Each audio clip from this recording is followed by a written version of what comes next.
Hello ನಮಸ್ಕಾರ ರೀ ಎಲ್ಲರೂ ದೊಡ್ಡ ಮಂದಿಗೆ ಎಲ್ಲರೂ ಹೆಂಗಿದ್ದೀರಿ ಚೆನ್ನಾಗಿದ್ದೀರಾ ಅನ್ಕೋತೀನಿ. Welcome back to cooking with ಈರಜ್ ಚಾನಲ್ಗೆ ರೀ.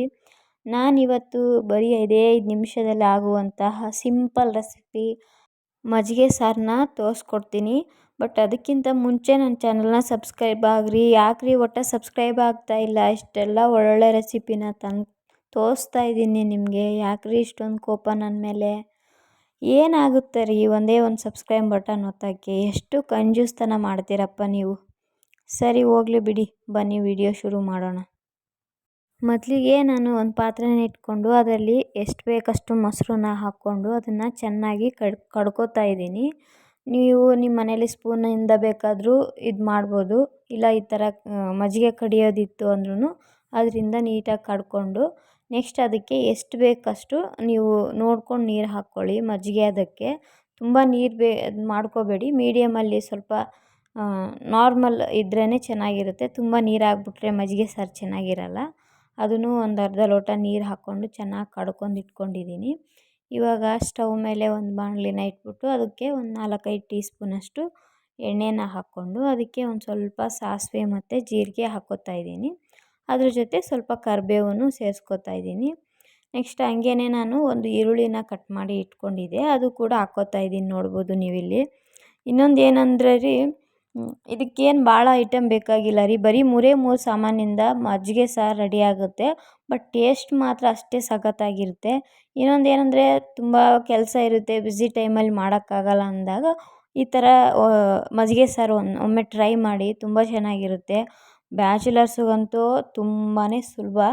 ಇದೇ ರೀತಿ ನಾನು ಒಂದು 4-5 ಮೆಣಸಿನ್ಕಾಯಿನ ಕಟ್ ಮಾಡಿ ಇಟ್ಕೊಂಡಿದ್ದೆ. ನೀವು ಖಾರಕ್ಕೆ ತಕ್ಕಂತೆ, ನೀವು ಜಾಸ್ತಿ ಖಾರ ತಿನ್ನೋ ಆಗಿದ್ದರೆ ಜಾಸ್ತಿ ಮೆಣಸಿನ್ಕಾಯಿ ಹಾಕ್ಕೊಳ್ಳಿ. ಅದನ್ನು ಹಾಕಿ ಒಂದು ಸ್ವಲ್ಪ ಎಲ್ಲನೂ ಚೆನ್ನಾಗಿ ಹುರ್ಕೋಬೇಕು. ಇದನ್ನು ಚೆನ್ನಾಗಿ ಫ್ರೈ ಮಾಡ್ಕೋಬೇಕು. ಯಾಕಂದರೆ ಇದರಲ್ಲಿ ಬೇರೆ ಏನು ಐಟಮ್ಸ್ ಹಾಕೋದಿಲ್ಲ, ಮಸಾಲೆ ಹಾಕೋದಿಲ್ಲ, ಏನು ಹಾಕೋದಿಲ್ಲ.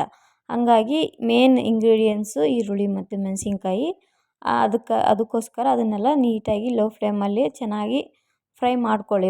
ನಾನು ನೆಕ್ಸ್ಟು ಒಂದಿಷ್ಟು ಕೊತ್ತಂಬರಿ ಸೊಪ್ಪನ್ನು ಇವಾಗಲೇ ಹಾಕ್ಕೋತಾ ಇದ್ದೀನಿ, ಆಮೇಲೆ ಹಾಕ್ಕೊಳ್ಳಲ್ಲ. ಯಾಕಂದರೆ ಆದಷ್ಟು ಒಂದು ಸ್ವಲ್ಪ ಕೊತ್ತಂಬರಿ ಸೊಪ್ಪು ಜಾಸ್ತಿ ಹಾಕ್ಕೊಳ್ಳಿ. ಯಾಕಂದರೆ ಈ ಮಜ್ಜಿಗೆ ಸಾರಿಗೆ ಮೇನ್ ಇಂಪಾರ್ಟೆಂಟು ಇದು 3 ಇಂಗ್ರೀಡಿಯೆಂಟ್ಸು. ಹಂಗಾಗಿ ಇದರಿಂದನೇ ಅದು ಟೇಸ್ಟ್ ಸ್ವಲ್ಪ ಜಾಸ್ತಿ ಆಗುತ್ತೆ ಅಂತಲೂ ಹೇಳ್ಬೋದು. ಕೊತ್ತಂಬರಿ ಸೊಪ್ಪು ಯಾಕೆ ಇವಾಗೆ ಹಾಕ್ಕೊಂಡೆ ಅಂದರೆ, ಆ ಕೊತ್ತಂಬರಿ ಸೊಪ್ಪು ಚೆನ್ನಾಗಿ ಎಣ್ಣೆಯಲ್ಲಿ ಫ್ರೈ ಆಗಿ ಅದ್ರ ಸಾರ ಎಲ್ಲ ಅದರೊಳಗಡೆ ಹೀರ್ಕೊಳ್ಳುತ್ತೆ, ಟೇಸ್ಟು ಕೂಡ ಚೆನ್ನಾಗಿ ಬರುತ್ತೆ ಅಂತ. ಅದೇ ರೀತಿ ನಾನು ಸ್ವಲ್ಪ ರುಚಿಗೆ ತಕ್ಕಷ್ಟು ಉಪ್ಪು ಮತ್ತು 1-1.5 ಟೀ ಸ್ಪೂನಷ್ಟು ಅರಿಶಿನ ಪುಡಿನ ಹಾಕ್ಕೊಂಡಿದ್ದೀನಿ, ನೋಡ್ಬೋದು ನೀವು. ಅದನ್ನು ಕೂಡ ಹಾಕ್ಕೊಂಡು ಚೆನ್ನಾಗಿ ಎಣ್ಣೆಲಿ ಫ್ರೈ ಮಾಡ್ಕೋಬೇಕು. ಅಷ್ಟೇ ರೀತಿ ಏನು ಕಾಯಿ ತುರಿ ಹಾಕೋದಿಲ್ಲ, ಏನೇನು ಹಾಕೋದಿಲ್ಲ. ಬರೀ ಇದು ಸಿಂಪಲ್ಲಾಗಿ ಮಾಡುವಂಥ ಮಜ್ಜಿಗೆ ಸಾರು.